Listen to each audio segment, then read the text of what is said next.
प्रिय भैयाओं, आशा है कि आप सानंद और स्वस्थ होंगे और अपने अर्धवार्षिक परीक्षा की तैयारी में लगे होंगे। साथ ही साथ आप अपने एलएमएस ऐप पर रजिस्टर भी हो गए होंगे और लॉगिन भी कर लिए होंगे। जिनकी समस्या होगी 1-2 दिन में ठीक हो जाएगा। जैसा कि हम लोगों को जानकारी प्राप्त है कि एलएमएस ऐप पर जो रिटन एग्ज़ाम होगा उसका हमें पीडीएफ एलएमएस ऐप पर अपलोड करना है। एलएमएस ऐप पर हमारा फ़ोटो अपलोड नहीं होगा। जैसा पिछले परीक्षाओं में छात्र फ़ोटो खींच करके भेज देते थे, हालांकि कहा गया था कि आप पीडीएफ फॉर्मेट में ही अपने आंसर स्क्रिप्ट को भेजें, लेकिन वो लोग फ़ोटो खींच करके भी भेज देते थे। दूसरी परीक्षा में थोड़ा सा सुधार हुआ, अधिक संख्या में पीडीएफ आए और कम संख्या में फ़ोटोग्राफ आए। लेकिन यहाँ एलएमएस ऐप पर आपका आंसर स्क्रिप्ट पीडीएफ फॉर्मेट में ही जाना है। तो उसके संबंध में हमने एक वीडियो डाला था जो कि ऑनलाइन था कि आपको एप्लीकेशन इंस्टॉल ना करना पड़े और इंटरनेट के माध्यम से आप पीडीएफ बना करके अपना आंसर स्क्रिप्ट भेज दें। लेकिन उसमें कुछ दिक्कत आ रही थी। स्मॉल पीडीएफ एक साइट है जो 24 घंटे में हमें 2 ही पीडीएफ बनाने की सुविधा देती है। अगर उससे अधिक बनाना है तो हमें उसको पेमेंट करना होगा। तो यह चूँकि ऑनलाइन परीक्षा होने वाली है और रिटन एग्ज़ाम एलएमएस ऐप के माध्यम से होना है, तो हमें ऑफलाइन स्कैनर का प्रयोग करना होगा। हमें स्कैन करके पीडीएफ क्रिएट करने के लिए इंटरनेट की आवश्यकता नहीं चाहिए। बिना इंटरनेट के हम पीडीएफ क्रिएट करेंगे और उसको नेट से कनेक्ट हो करके एलएमएस ऐप पर उसे अपलोड करेंगे। जो पिछले परीक्षाओं में आप लोगों ने पीडीएफ बनाया था उसमें भी काफ़ी गलतियां थी। तो आइए आज हम आपको बताते हैं कि कैसे सही ढंग से आप अपने आंसर स्क्रिप्ट का फ़ोटो कैप्चर कर सकते हैं और उस फ़ोटो को या इमेज को कैसे पीडीएफ में कन्वर्ट कर सकते हैं। इसके लिए आज हम आपको 2 एप्लीकेशन बताने जा रहे हैं, जिसमें से पहला जो कि काफ़ी पॉपुलर नाम है और हम भी उस एप्लीकेशन को हाई रिकमेंड करता हूं कि आप इसी एप्लीकेशन का प्रयोग करके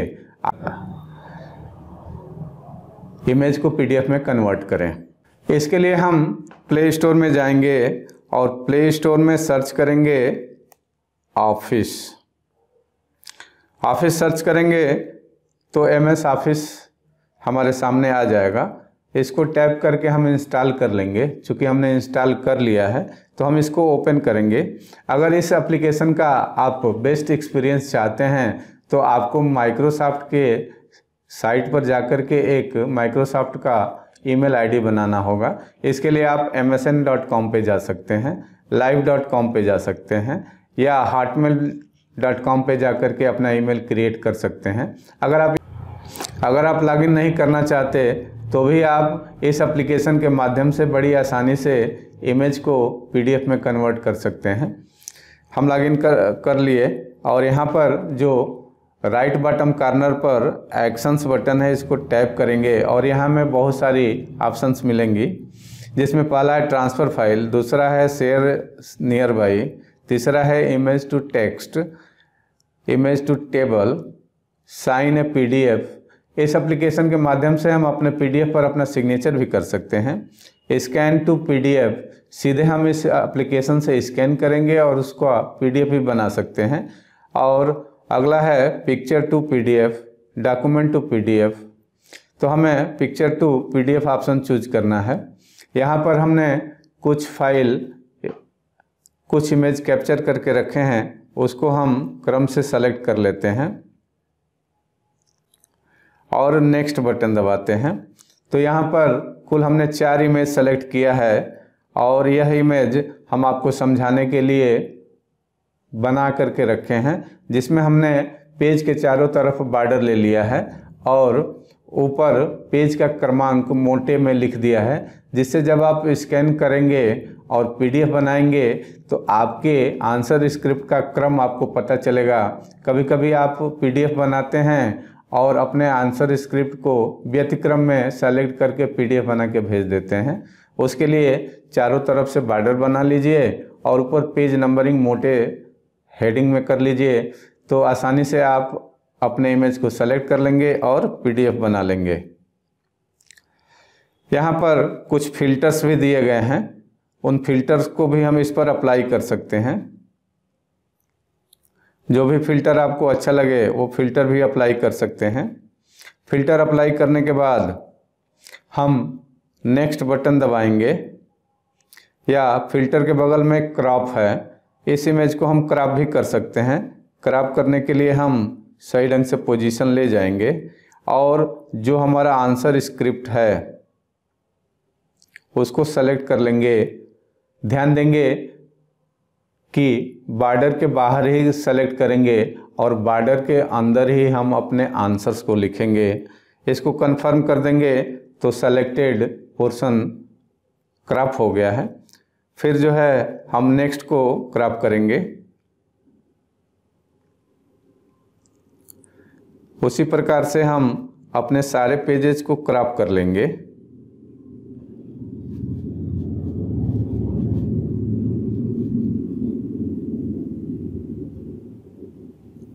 और फिर कंफर्म कर देंगे तो वो पेज क्रॉप हो जाएगा। फिर तीसरे पेज को हम कर लेते हैं क्रॉप। तीसरे पेज को भी क्रॉप कर लेते हैं। बॉर्डर इसलिए बनाए हैं कि आसानी से हम सेलेक्ट कर लेंगे और पीडीएफ में हमारा केवल आंसर स्क्रिप्ट आएगा। फिर इसके बाद से हम चौथे पेज को क्रॉप कर लेते हैं।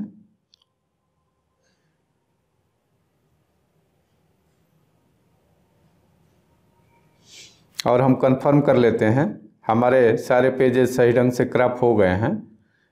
पहले पे हमने फ़िल्टर अप्लाई किया है, दूसरे पर भी फ़िल्टर अप्लाई कर सकते हैं, तीसरे पर भी हम फ़िल्टर अप्लाई कर सकते। सारे पेज पर एक ही प्रकार का फ़िल्टर अप्लाई करेंगे।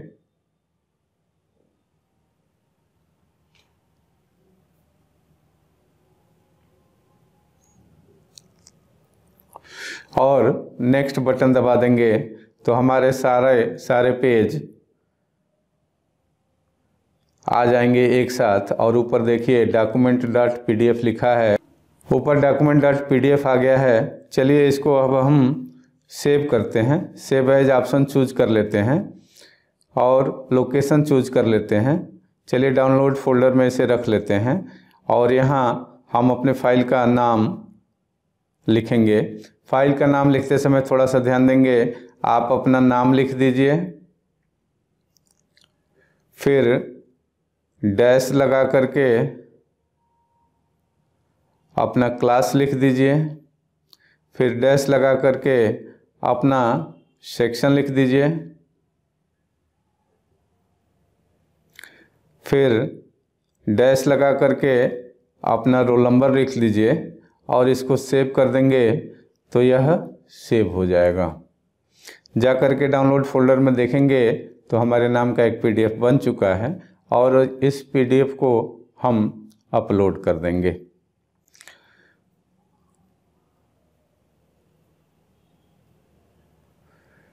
चलते हैं दूसरे एप्लीकेशन के बारे में भी जानकारी प्राप्त कर लेते हैं।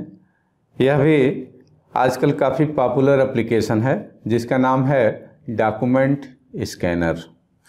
हम प्ले स्टोर में जाएंगे और यहाँ डॉक स्कैनर या डॉक्यूमेंट स्कैनर कुछ भी सर्च करेंगे तो यहाँ हमें तीसरे क्रमांक पर मिल जाएगा document scanner made in India PDF creator. अभी चाइनीज़ एप्लीकेशन में कैम स्कैनर बंद हुआ है तो उसी के अल्टरनेट के रूप में यह एप्लीकेशन आया है और यह भी काफ़ी पॉपुलर हो रहा है। इसकी साइज़ लगभग 30 MB के आसपास है। चूँकि हमने इंस्टॉल कर लिया है इसलिए हम इसको ओपन करते हैं। इस एप्लीकेशन में हमें बहुत सारी सुविधाएं मिलती हैं।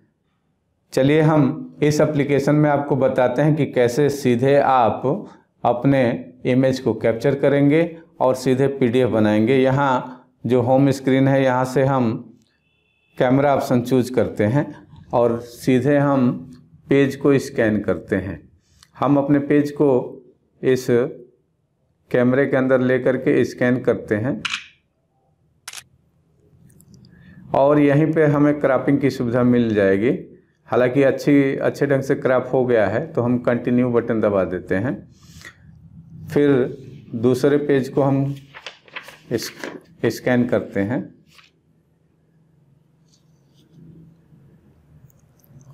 पूरा बीच में ले लेंगे और फिर हम इसको कैप्चर कर लेंगे। यह खुद ही हमारे पेज को ऑटो क्रॉप कर लेगा। फिर कंफर्म कर देंगे। फिर हम तीसरा पेज अपने सामने रख लेते हैं।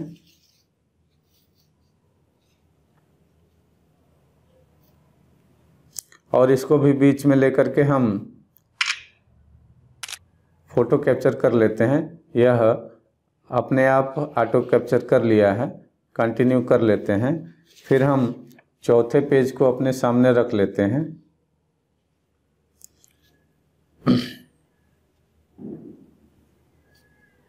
और चौथे पेज को भी हम अच्छे ढंग से क्रॉप कर लेते हैं। अब अच्छे ढंग से कैप्चर कर लेते हैं। यह ऑटोमेटिकली क्रॉप कर लेगा। हम कंटिन्यू कर लेंगे और ओके बटन दबा देंगे। तो यह चारों पेज हमारे कैप्चर हो चुके हैं। पहला पेज, दूसरा पेज, तीसरा पेज, चौथा पेज। और यहाँ भी एडिट का ऑप्शन मिलता है। इसके बाद से हम इसको सेव करेंगे। सेव करते समय सेव आ रहा है, सेव ओनली दिस फाइल, और दूसरा विकल्प दे रहा है सेव इंटायर डॉक्यूमेंट। तो दूसरा ऑप्शन चूज करेंगे, पूरे डॉक्यूमेंट को हम सेव करेंगे। तो यहाँ पे सारे पेजेस आ गए हैं और यहाँ पर लेफ्ट बॉटम कॉर्नर पे दिखाई दे रहा है कि यह हमारी फाइल कितने साइज़ की बनी है। यह 326 किलोबाइट की बनी है। यहाँ पर हमें कंप्रेस का भी ऑप्शन मिलता है कि हम अपने फाइल की साइज़ को छोटा कर लें। यहाँ 3 लेवल दिया गया है, लो, गुड और हाई। तो यहाँ से हम गुड पे लेके आते हैं तो उसके अनुसार हमारा पेज फिर से रीअरेंज हो जाएगा और उसकी साइज़ हमारे सामने आ जाएगी। देखिए 276 किलोबाइट की हो गई है। फिर नीचे लाएंगे तो फिर से हमारा यह पेज रीअरेंज हो जाएगा। देखिए 39 किलोबाइट की हो गई है। थोड़ा सा और बढ़ा लेते हैं क्योंकि साइज़ और कंटेंट को भी हमें ध्यान में रखना है कि साइज़ भी कम रहे और हमारे पीडीएफ के कंटेंट भी हमें सही ढंग से दिखाई दें। इतना करने के बाद से हम सेव करेंगे। यहाँ save as PDF option choose करेंगे और यहाँ से save to gallery option choose करेंगे तो यह गैलरी में हमारी फाइल सेव हो जाएगी। और यहाँ से हम बाहर निकल जाएंगे और हमें हमारी पीडीएफ फाइल मिल जाएगी। फाइल मैनेजर में जाएंगे और हम अपने फाइल को देख लेंगे। डॉक्यूमेंट, यही डॉक्यूमेंट फाइल बनी है। इसका नाम बदल लीजिए, रीनेम कर लीजिए और नाम उसी तरह से रख लीजिए जैसा हमने बताया कि अपना नाम लिख लेंगे, डैश लगाएंगे, क्लास चूज करेंगे, डैश लगाएंगे, फिर हम सेक्शन चूज कर लेंगे, फिर डैश लगाएंगे और अपना रोल नंबर टाइप कर देंगे और सेव कर देंगे।